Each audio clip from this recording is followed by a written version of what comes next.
Senator from Arkansas. Since Joe Biden took office, Iran and its proxies have attacked American troops in the Middle East at least 135 times. Let me say that again.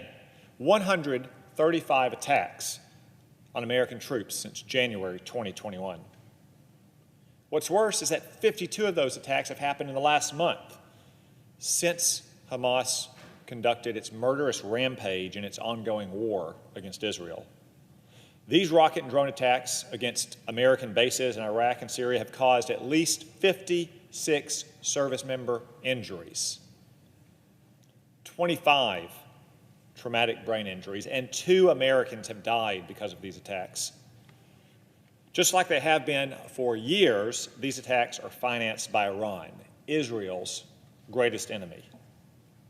These attacks, let's be clear, are meant to kill Americans and to increase the conflict and the violence in the Middle East.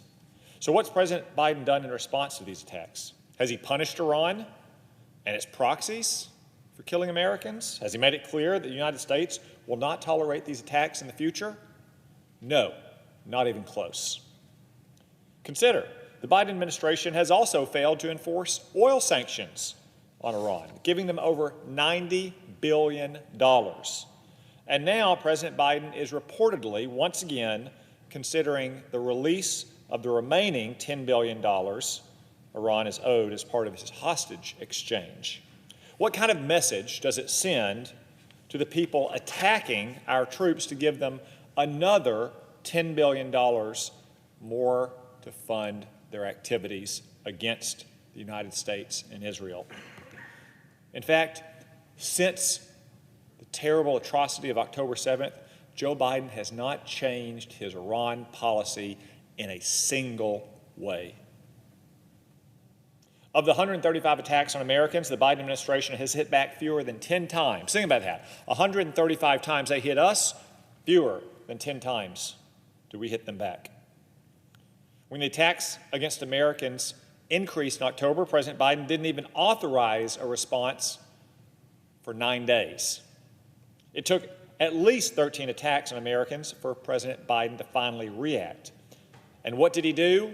The bare minimum, striking empty weapons storage facilities in eastern Syria.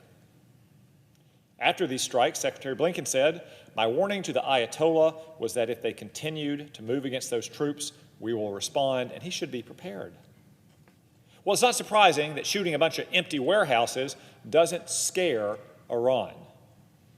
In fact, it emboldened them in the form of 22 more attacks. That's right, proxies attacked American troops' positions 22 more times after that initial pathetic response. When Secretary Austin announced those strikes, he said, "The United States does not seek conflict and has no intention nor desire to engage in further hostilities." Well, Lloyd Austin and Joe Biden may not seek conflict, but Iran does. And it will continue to try to kill our troops until they face real consequences, until they are scared straight.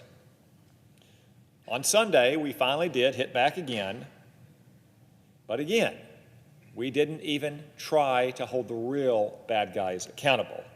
Instead, the administration once again shot only at expendable proxies. Iran obviously was not deterred by this latest pathetic response.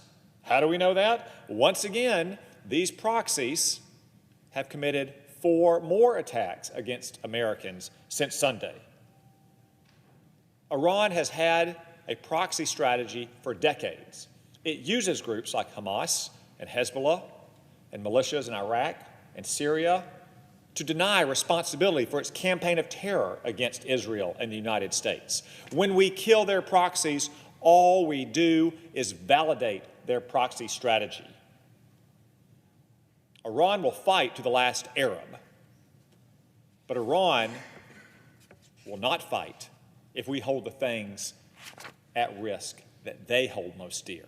Their shock troops in the Iranian Revolutionary Guard Corps, the Quds Force, or, if necessary, sites and facilities in Iran itself.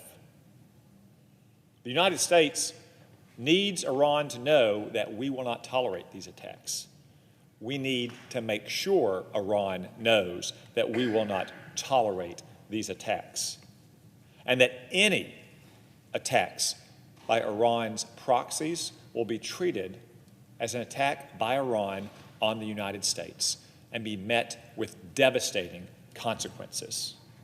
That's one reason I'll be introducing legislation later this week that would strengthen sanctions against the Iranian transfer of missiles and drone technologies to terrorists and even other nations like Russia, which uses them in its war against Ukraine.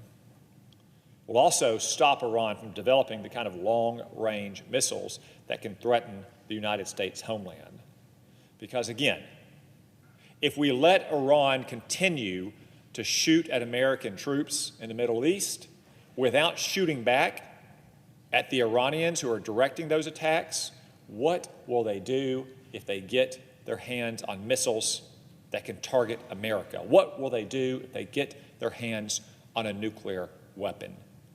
It is time today to make Iran once again fear the United States before more Americans die. Mr. President, you have the floor.